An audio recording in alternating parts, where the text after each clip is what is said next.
주 여호와의 영이 내게 내리셨으니 이는 여호와께서 내게 기름을 부으사 가난한 자에게 아름다운 소식을 전하게 하려 하심이라. 나를 보내사 마음이 상한 자를 고치며 포로된 자에게 자유를, 갇힌 자에게 노임을 선포하며 여호와의 은혜의 해와 우리 하나님의 보복의 날을 선포하여 모든 슬픈 자를 위로하되 무릇 시온에서 슬퍼하는 자에게 화관을 주어 그 죄를 대신하며 기쁨의 기름으로 그 슬픔을 대신하며 찬송의 옷으로 그 근심을 대신하시고 그들이 의의 나무 곧 여호와께서 심으신 그 영광을 나타낼 자라 일컬음을 받게 하려 하심이라. 아멘. 설교를 하기 위해서는 설교에 기름 부음이 있어야 합니다. 찬양을 하기 위해서는 찬양에 기름 부음이 있어야 합니다. 선교를 하려면 선교에 기름 부음이 있어야 됩니다. 병자를 고치기 위해서는 그 병자를 고치는 역사가 기름 부음을 통해 나타나야만 합니다. 성경 공부를 가르치는 것도 성경 공부에 기름 부음이 있어야만 됩니다.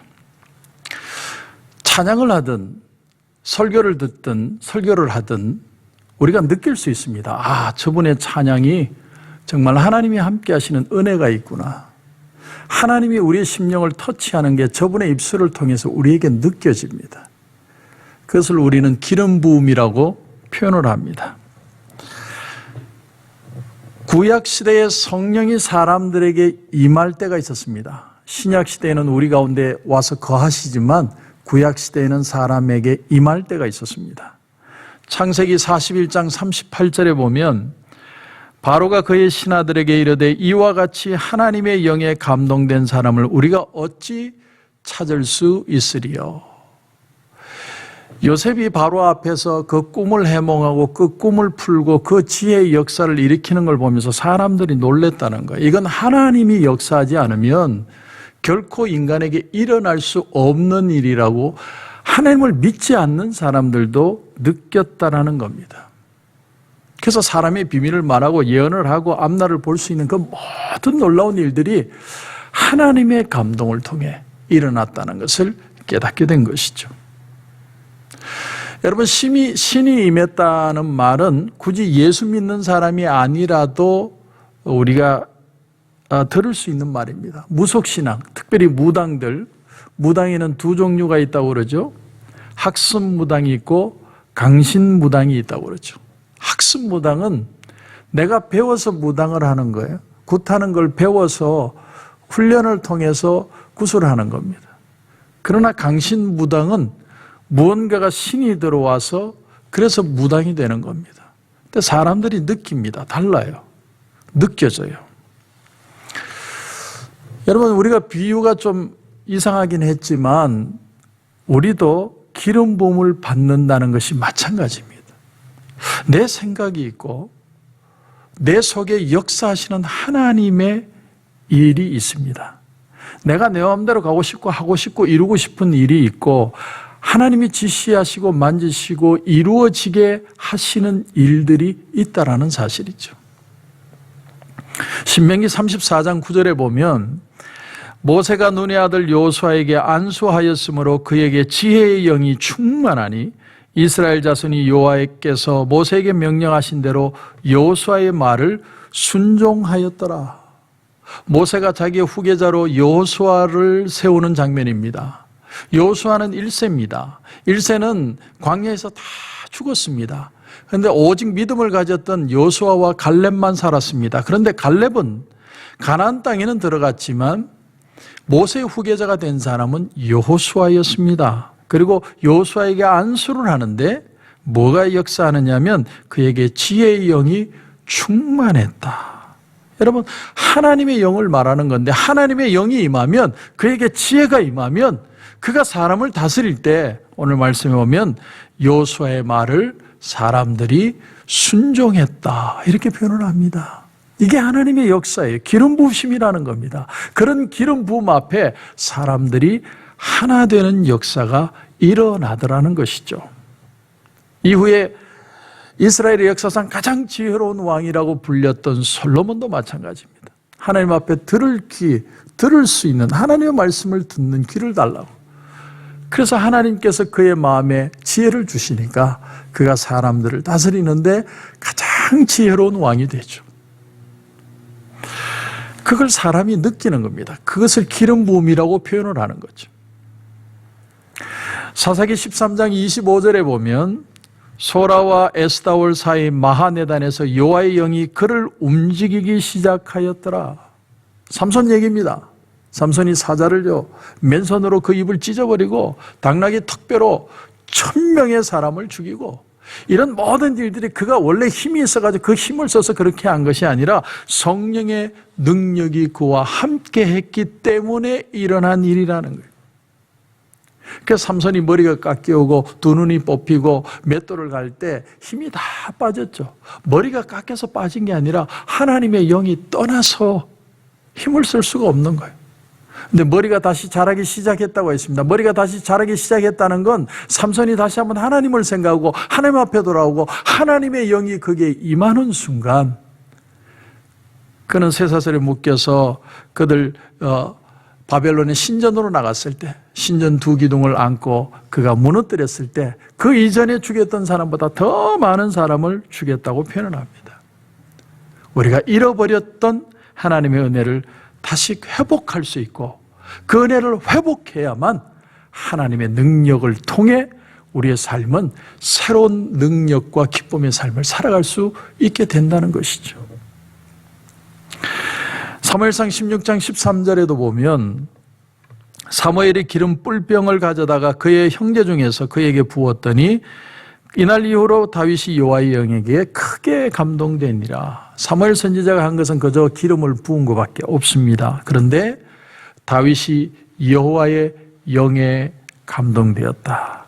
성령이 다윗을 감동하기 시작했다는 거죠. 기름 부음이 임하기 시작했다는 겁니다. 그 이후로 그가 그의 삶에 성공했던 비결이 뭐냐? 골리앗을 물맷돌로 맞춰서 죽게 하고 이스라엘 사람들이 그를 좋아하는 일이 일어나고 15년 동안 사울에게 쫓겨다니면서 죽을 일을 맞으면서도 그가 끝끝내 그 모든 일을 감당해서 이새의 아들 다윗은 내 마음에 합한 자라고 하나님의 칭찬을 받을 수 있는 그 모든 일을 감당하게 낸 것이 바로 성령의 기름 부으심을 통해서라는 거예요. 그 어렵고 힘든 가운데도 그는 용사로서, 예배자로서, 시인으로서, 음악으로서 하나님 앞에 영광을 돌릴 수 있었던 그 모든 삶의 비결은 바로 성령의 기름 부으심을 통해서였다. 여러분, 도전합니다. 하나님의 영이 감동을 하면 모든 게 쉽습니다. 어렵지 않아요. 내가 힘들고 답답하고 고통스럽고 지치고 어쩔 줄 몰라 하고 방황하고, 그 방황이 끝나는 것은요 하나님의 은혜의 기름 부으심을 통해서요. 성령의 기름 부으심이 임하면 모든 것이 너끈하게 기쁘게 감당할 수 있는 그런 일들로 느껴지기 시작하고, 또 우리의 삶을 통해서 역사들이 나타나기 시작합니다. 오늘 본문의 1절을 보면 1절에 주 여호와의 영이 내게 내리셨으니 이는 여호와께서 내게 기름을 부으사 내게 두 번 강조합니다. 두 번 강조된다는 건 강조의 의미가 있죠. 성령이 내게 임해야 된다는 거예요. 다시 말하면 성령은 분명한 대상에게 임한다는 사실이에요. 그리고 임하기만 하는 게 아니라 한번 임하면 분명한 결과를 가져다 준다는 사실이에요. 이사야 선지자가 본문에서 자기의 경험을 말하는 것일 수도 있고, 장차 오실 메시아이신 예수 그리스도를 바라보면서 예언한 것일 수도 있습니다. 중요한 것은 신앙은요, 신앙은 이와 같은 기름 부음이 있어야만 기쁨으로 감당할 수 있다는 사실입니다. 그러면 여러분, 우리가 기름 부음을 받았는지 안 받았는지 어떻게 알 수 있느냐? 우리가 먼저 알 것은 그리스도인들에겐 모두 다 성령이 임재해 계십니다. 내가 예수를 믿는다고 고백하는 건 성령으로 말미암지 않고는 절대로 일어날 수 없는 일입니다. 여러분, 성령이 우리 가운데 임하셨다는 확신을 할 수 있는 이유는 내가 예수를 믿고 있다는 사실이, 믿지 않는 자에게는 결코 성령의 역사는 일어나지 않습니다. 성령을 통해 시인할 수 있는 역사가 일어나는 것이죠. 다만 이제 그 기름 부음이라는 것은 좀 더 구체적으로 성령이 내 속에 계시지만 내가 예수를 더 섬기기 위해서 더 특별한 은혜, 더 능력의 삶, 그것이 내게 나타나기 위해서는 기름 부음의 역사가 우리 가운데 일어나야 된다는 겁니다. 여러분, 사람들에게 은혜를 끼치려면 성령의 기름 부음이 있어야만 합니다. 같은 설교를 들어도 은혜를 받는 사람이 있는가 하면 같은 설교를 들어도 시험을 받는 사람도 생깁니다. 여러분, 은혜가 내게 임하고 성령의 기름 부으심이 있으면 어떤 말씀도 내게 부딪히는 역사들을 경험하기 시작합니다. 말씀이 뜨겁게 다가오고 그 말씀이 소망이 되고 말씀이 능력이 되고 그 말씀으로 살아갈 것 같은 그런 내 마음의 기대감들이 생기기 시작하는 겁니다. 그것이 바로 기름 부음이에요. 기름 부음은 그래서 너무너무 중요합니다. 자, 기름 부음이 임할 때 오늘 본문을 다시 보니까 어떤 일이 일어나느냐? 내게 기름을 부으사 가난한 자에게 아름다운 소식을 전하게 하려 하심이라. 나를 보내사 마음이 상한 자를 고치며 포로된 자에게 자유를, 갇힌 자에게 노임을 선포하며. 내게 기름 부음이 임하면 가난한 자에게, 상처 입은 자에게, 모든 압박과 염려 속에 있는 사람들에게 기쁨의 소식을 전하는 메신저가 된다, 이렇게 표현을 합니다. 여러분, 일본이요, 한국보다 먼저 복음이 들어갔습니다. 그런데 일본에는 복음이 누구에게 먼저 들어갔냐면 식자층, 배운 사람들, 하이 클래스, 그리고 가진 자들에게 먼저 임했습니다. 그래서 엘리트 중심의 교회 구조를 이룬 것이 일본 교회였고 대중을 중심으로 일어난 교회가 한국 교회입니다. 그런데 한국의 교회는 가난한 사람들에게 복음이 전해지니까 마치 들불처럼 일어났어요. 마치 기름을 부은 듯이 그렇게 복음이 퍼지기 시작했습니다. 하지만 일본의 교회들은요, 평신도들이 헬라어 히브리어 성경을 가지고 말씀을 들을 정도로 스마트한 사람들이었습니다. 그런데 그 스마트한 머리로 스마트한 말씀을 듣는데 그 속에 역사는 일어나지 않은 거예요. 복음이 복음으로 들려온 게 아니고 헬라어 히브리어로만 들려왔어요. 헬라어 히브리어를 제가 욕하는 게 아니고 그 수준을 욕하는 게 아니라 정말 인생을 변화시키는, 나를 부딪히는 그런 능력의 말씀으로 내게 와닿지 않았다는 사실입니다. 오늘 말씀을 보면 여호와께서 가난한 자에게 아름다운 소식을 전하게 하려 하십니다. 여러분, 복음은요, 복음으로 들려와야 됩니다. 가난한 심령, 겸손한 심령, 준비된 마음에 하나님의 놀라운 은혜가 임하는 겁니다. 오늘도 내가 말씀을 들으면서 기도하면서 말씀을 받아야 돼요. 하나님, 오늘 말씀을 통해 내게 도전의 말씀 주시고 이 말씀 붙들고 승리하는 하루가 되게 없어서 그렇게 한번 임해 보십시오. 역사가 일어나는지 안 일어나는지 여러분이 한번 여러분의 삶을 가지고 테스트해 보십시오. 그런가 하면 기름 부음이 임하면 마음이 상한 자를 고치며, 이렇게 표현합니다. 여러분, 상한 마음을 다 고쳐주는 것이 기름 부음을 통해 일어난다는 거예요. 여러분, 상한 마음을 고치려면 무슨 심리학을 전공해야 되는 게 아닙니다. 여러분, 심리학을 공부하면 도움이 될 수는 있어요. 그러나 정말 우리의 마음을 고치는 건, 상한 심령을 고치는 건 성령의 역사를 통해서만 일어난다는 거예요. 여러분, 그 신뢰가 누굽니까? 바로 혈루병 걸렸던 여인이죠. 혈루병 걸렸던 여인이 예수님의 옷자락을 잡을 때, 예수님의 옷자락을 잡기 전에 예수님이 먼저 와가지고, 그래, 내가 네 병 혈루병인 줄 알아, 내가 고쳐줄게, 그래서 고쳐준 게 아니에요. 예수님은 그냥 길을 가지고 계시고 뒤에 가서 옷자락만 잡았는데 저 옷자락만 잡아도 나을 것이라는 그 믿음 안에 하나님의 역사가 일어나게 된 것이죠.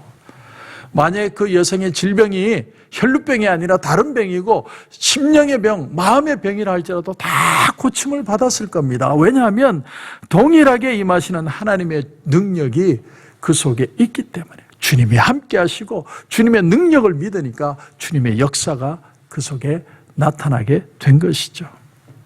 그래서 우리가 구체적으로 누구를 상담해주고 누구 얘기를 들어주고 그렇게 해서 치유되는 것도 있지만, 오늘 이 시간 우리가 온라인을 통해서 이렇게 한 마음으로 예배에 임하고 설교를 들으면서 이 속에 치유의 역사가 일어날 수 있습니다.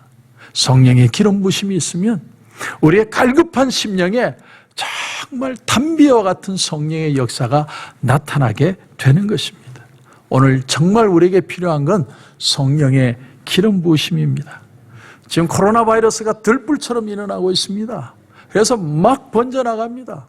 열 몇 명 중에 한 명이 이제는 확진자가 되는 그런 시대가 됐습니다. 더 퍼질 수도 있죠. 그러나 우리는 성령의 기름 부음이 들불처럼 일어나게 해야 됩니다. 먼저 우리가 성령의 기름 부음을 경험하게 하시고, 다윗처럼 어떤 어려움이 있어도 죽음의 위험을 당해도 나는 하나님 앞에 시인이 되고 찬양자가 되고 믿음의 고백자가 되어서 하나님 앞에 칭찬받고 사람들에게 인정받는 귀한 삶이 되게 하여 주시옵소서. 그런 역사가 저와 여러분 가운데 일어나길 주님의 이름으로 축원합니다. 기도드리겠습니다. 하나님 은혜를 감사합니다. 오늘 복음이 정말 성령의 기름 부으심이 우리에게 임하면 가난한 자에게 복음이 들려올 때 기쁨의 소식이 되고, 상처받은 자들이 치유받고 회복되고 새로워지는 역사가 일어나는 것을 우리가 보았습니다. 하나님, 우리의 마음이 답답하고 지치고 힘들 때 성령의 기름 부으심이 다시 한번 우리 가운데 역사할 줄 믿습니다. 지금 우리에게 필요한 것은 성령의 기름 부으심인 줄 믿습니다. 다시 한번 우리가 은혜로 충만한 역사들이 일어나게 하시고, 그 은혜로 기뻐하고 감격하고 새로워지는 역사들 우리 가운데 일어나게 하여 주시옵소서. 담비와 같은 은혜를 오늘 이 새벽에 우리에게 부어주셔서 다시 한번 믿음으로 은혜로 승리하는 한 해가 될 수 있도록 축복하여 주시옵소서. 오늘도 기도하는 가운데 하나님 큰 은혜 주실 줄 믿고 예수님의 이름으로 기도드립니다. 아멘.